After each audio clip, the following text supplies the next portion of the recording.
vamos para a nossa aula de número 7. Vamos tratar das características de cada um, dependente ou alimentando, na sua declaração de imposto de renda. Primeiramente, cumpre esclarecer que os dependentes são aqueles definidos pela Receita Federal. São esses que estão na tela para você. Então, com relação aos dependentes, isso já vale a pena dizer que essa regra ela é idêntica no caso dos alimentandos. Eles podem residir seja no Brasil ou no exterior. Beleza? Então vamos tratar dos dependentes. Primeira opção, o cônjuge ou companheiro, que é a pessoa com quem você tem uma união estável. Então, se você tiver um filho com aquele companheiro, pode ser considerado seu dependente na declaração de imposto de renda. Ou esse companheiro você deve conviver há mais de 5 anos. Lembrando que isso vale para os casos onde não há uma formalização. Caso haja uma formalização de união estável em menos tempo, ela também é válida, desde que exista um documento atestando aquela união estável, como, por exemplo, os documentos firmados no cartório. Beleza? Então, quais são os critérios com relação à dependência de filhos e enteados? Caso possuam alguma doença que os incapacite para o trabalho, eles podem ser dependentes dos pais em qualquer idade. Caso esses filhos não tenham nenhuma doença que os incapacite para o trabalho, essa dependência pode ser até os 21 anos de idade. Se ele cursar ensino superior ou escola técnica, isso pode ser até os 24 anos de idade. Aqui eu já adianto para vocês uma dúvida muito comum com relação a essa idade. Mas como funciona quando o filho faz 22 anos? Até que ponto ele pode ser o meu dependente se ele completou 22 anos, por exemplo, no ano de 2020? Vou exemplificar de uma forma. Eu tenho um filho e ele completou 22 anos, ele não cursa ensino superior, e ele completou 22 anos em 2020. Ele pode ser o meu dependente? A resposta é sim. Se ele teve 21 anos, pelo menos um mês do ano que você está declarando, você pode incluí-lo como seu dependente na declaração de imposto de renda. Mas há uma ressalva. As despesas médicas e com educação só podem ser deduzidas do seu dependente até o mês em que ele completou os 22 anos. Beleza? Entendido isso aqui? Então vamos passar para os irmãos, netos ou bisnetos. Com relação à idade, essa idade é semelhante à regra da idade dos filhos e enteados.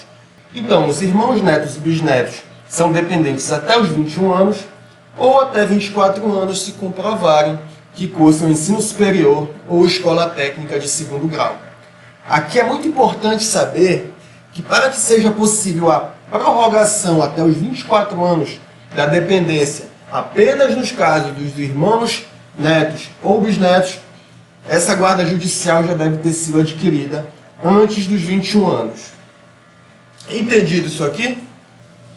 Vamos falar dos pais, avós e bisavós. Muitas pessoas não sabem que eles também podem ser dependentes na declaração de imposto de renda. Mas no caso desses entes, a regra muda um pouco. Ela não faz referência à idade, mas sim à renda.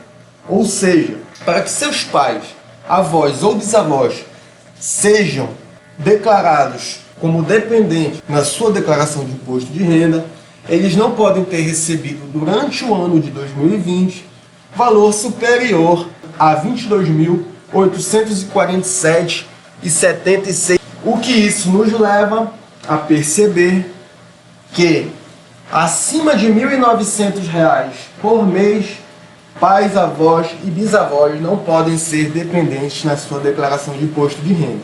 Se eles receberem menos do que R$ 1.900 por mês, totalizando um valor anual de R$ 22.847,76, então eles poderão ser seu dependente na declaração de imposto de renda. No caso de menores sob guarda, essa dependência pode ser até 21 anos. É o que na legislação está especificando como menor pobre, sem arrimo dos pais, dos quais o titular crie e eduque e detenha a guarda judicial. Para que não fique um termo pejorativo, para simplificar, é o menor sob guarda. Até 21 anos, sem possibilidade de prorrogação dessa idade. Por último, são os tutelados e curatelados. São aqueles absolutamente incapazes. Porém, o contribuinte deve deter o correspondente documento de tutela ou curatela do dependente para que ele possa ser incluído na sua declaração de imposto de renda. Entendido, os dependentes são esses. Não existe nenhum dependente que seja permitido pela Receita Federal, além desses que estão aqui no quadro para nós. Tudo certo? Então vamos passar para os alimentandos. É alguém que recebe pensão alimentícia mediante escritura pública ou decisão judicial.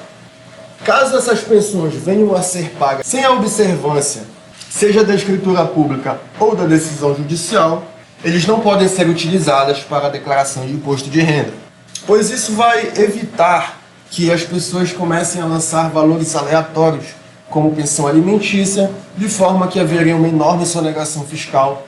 Então a Receita Federal, sabendo disso, ela restringe essa possibilidade.